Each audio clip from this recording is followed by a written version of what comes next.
What's up everyone, welcome back to my channel Reef RX. Hope you guys are having a great weekend.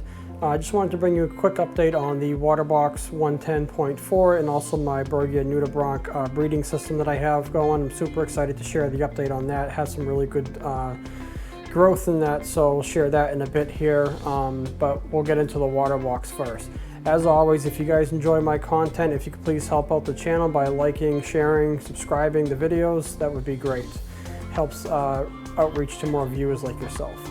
So let's jump into it. So it's been about 10 days since I have dosed the fluconazole treatment for the Reef tank to help with the green hair algae that I was having. It takes about 2 weeks according to the bottle. Here's what I have for algae. It's still here, but it's not as dark and as thick as it was. It does seem to be a lighter color and even some white specks on the top. So I know a lot of people from their past experience have said that kind of takes right up to the 14 days, and right around this time period it should just start to go away. I'm not going to say I've lost hope yet. We still have a couple days to go, but we still got some work to do here. As far as on the left side of the tank, some of the hair algae I had over here is cleaned up a bit. I've also noticed my tang and my snails picking at it more, so that's also a good sign. And then I had some algae in the back there that's cleaned up a bit. So far so good, not 100% yet. And then I also got the harlequin shrimp to help with these Aiptasia starfish that I have. You can see one on the glass there. Got him a few weeks ago. And ever since I picked up that shrimp, I've noticed the Aiptasia starfish, I see a lot more of them on the glass as if they're like trying to flee because they know what's coming for them, because that harlequin shrimp, that's what he eats. So still have a population in here, not completely gone, which is okay. I'm hoping they stay around for a while now, because I want to keep that harlequin shrimp in here. I don't want to have to buy another starfish for him to eat, because that can get quite pricey. And he's just really cool looking. Normally he hides up below that Montipora in the back, but I don't see him there, so we'll see as we're filming if we can find him. This frog spawn here doing really well. I had some trouble with this one a while back. You know, it almost appeared to have died, but really has come back looking awesome, so I'm super happy with that. Do have a favia behind this torch here that was attached to this rock that I couldn't get off. Sorry, that's not a torch, that's a frog spawn. And it is, you can clearly see the frog spawn has stung that favia and it has died, but I couldn't get it off, and I think a piece may have come off one of my frags of favias or something to attach there, because I didn't place it there. As far as the Aiptasia problem goes, you can see like my Zoa garden has gotten better with the Aiptasia. That's because I used the Mojano one that I purchased a few weeks ago to kind of zap some of that Aiptasia. I couldn't get it all. And I also have the Berghia Nudibranch in here. Like I said, and we'll get into that in a few minutes here. I can show you my breeding setup, but the breeding setup is going really well. So I did take another adult Berghia out of this tank last night that I saw just to help with breeding. I threw them in my breeding containers. Just to, get more eggs at a faster rate and stuff like that. So definitely have Berghia in here.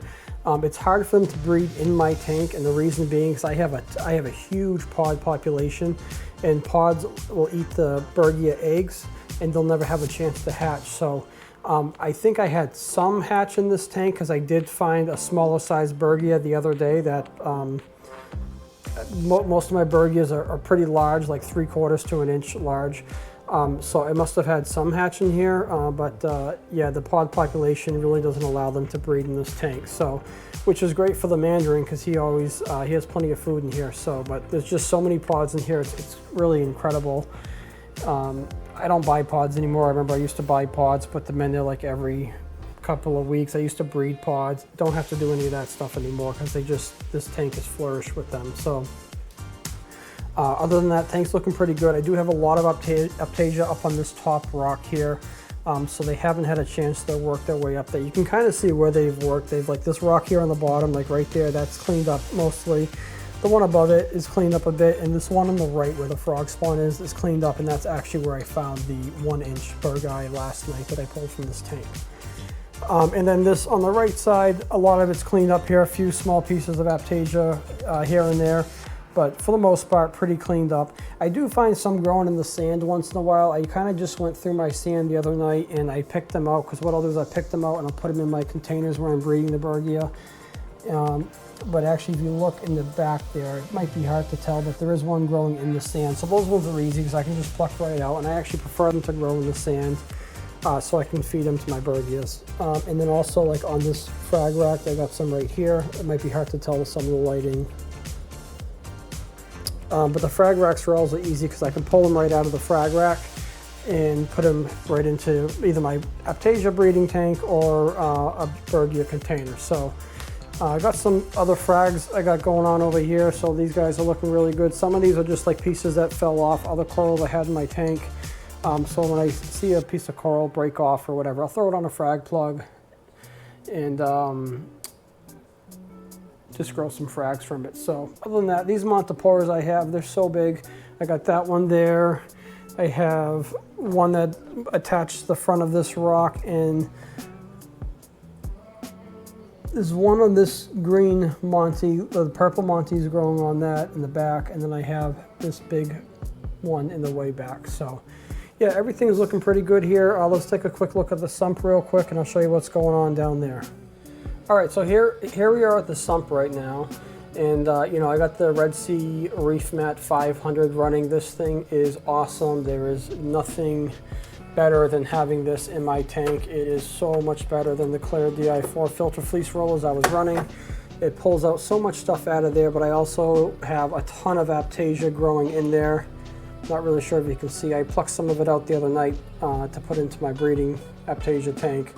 Lots of Aiptasia though in there. Not really any in the sump that I see.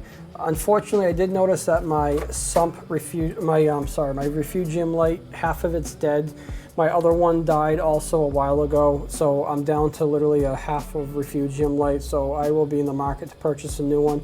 I'd love to hear what you guys recommend. I want to make sure I get one that's good, that I'm going to be happy with, so drop in the comments what light you guys are using. Do you like it? Do you not like it? Maybe trying to help me steer me in the right direction of how I want to proceed. I don't know if I mentioned this in my last video, but I did buy this stand for my skimmer just to raise it up a bit. Reason being because it was so low before and I couldn't drain it with this drain hose, so it makes it a lot easier to drain. Fuge is going good. Removed out a huge piece of the marine pure block I had, and now I have a big live rock in the back there. And yeah, that's pretty much it for the sump. Everything's good. A lot less detritus in the sump than I used to have with my, prior to the reef mat. So there is some detritus, and a lot of that, what you're seeing down there, is sand as well, but there's not a whole lot of detritus.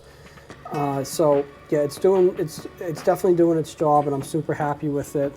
I'm not currently running this reactor, which has some, I think it's chemi-clean in it, or is it chemi-pure? Whichever one you run in the tank, it's one or the other, but I'm not running it right now because I have that fluconazole treatment in there. I know there is some carbon that contains in there, so that's off. My reactor is off, that has carbon in it, so another couple days before I can turn these back on. So let's check out the Berghia breeding setup that I have. So here's my old setup for the Berghia breeding system. So on the right, I still have the Aiptasia.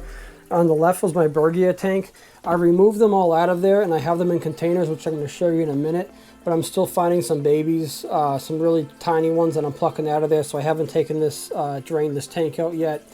And the reason I did that is because I had pods in here. Like I said earlier, pods eat the eggs. So I just want to start new, and I've been breeding them in these containers, and they're going actually really good, and I can really closely monitor them. So I think I'll keep the container method going for now, and possibly put them in a smaller tank, like maybe a 2.5 gallon. But I will use this tank for Aiptasia once I confirm all the Berghia out. I'll drain the tank, sterilize it to make sure there are no eggs in here, because that'll just wipe out your Aiptasia population. And I'll have 2 Aiptasia tanks, because I know once I get breeding a lot, there'll be a lot of Aiptasia consumption. So over to the right here, tons of Aiptasia. I've been coming in here every day and like snipping some of them, quite a few of them, just to kind of pretty much piss them off so they'll repopulate, and they've just been taken off. You probably can't see with the camera, but there's a lot of little tiny Aiptasias. And when this thing's full bloomed, it's just like before I snipped everything, the population, it was just, this whole tank was covered in Aiptasia, which it will be soon, but just repopulating more, so there'll be even more covered in Aiptasia.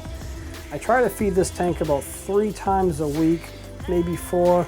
I don't worry about ammonia in this tank if there's an ammonia spike, because all it'll do will just irritate the Aiptasia more, and it'll actually help grow more Aiptasia. I did have a lot of red cyano in this tank, so I used, now again, I'm gonna get the names mixed up. It was either chemi-clean or chemi-pure, whichever one's the red cyano treatment. And I used that, put it in here for 2 days. It wiped it right out, so it's looking really good.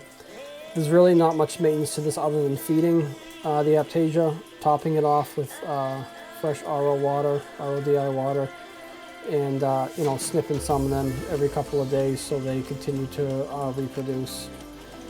And all right, let's go check out my Berghia containers. You can see all the baby Berghias.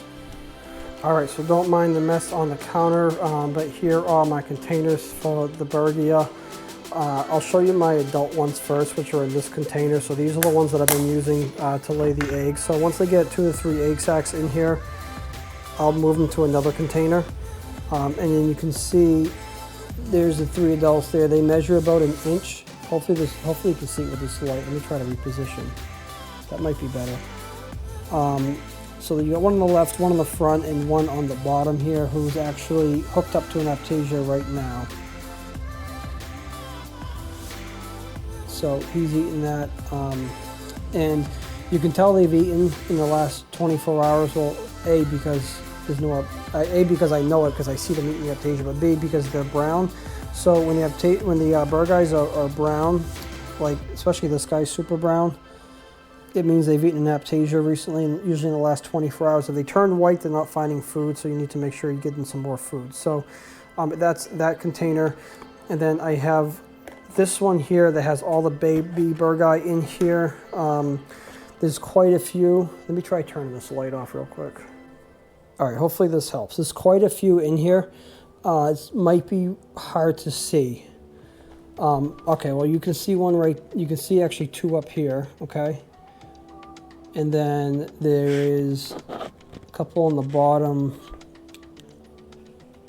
And it's even hard if I use my phone camera to get a good picture of these guys because they're so small.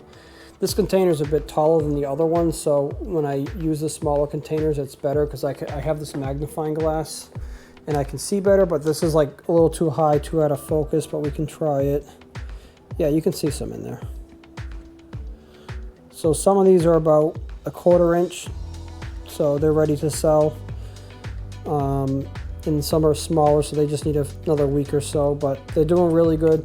And then in this container over here, I have some eggs, a couple of egg sacs in here.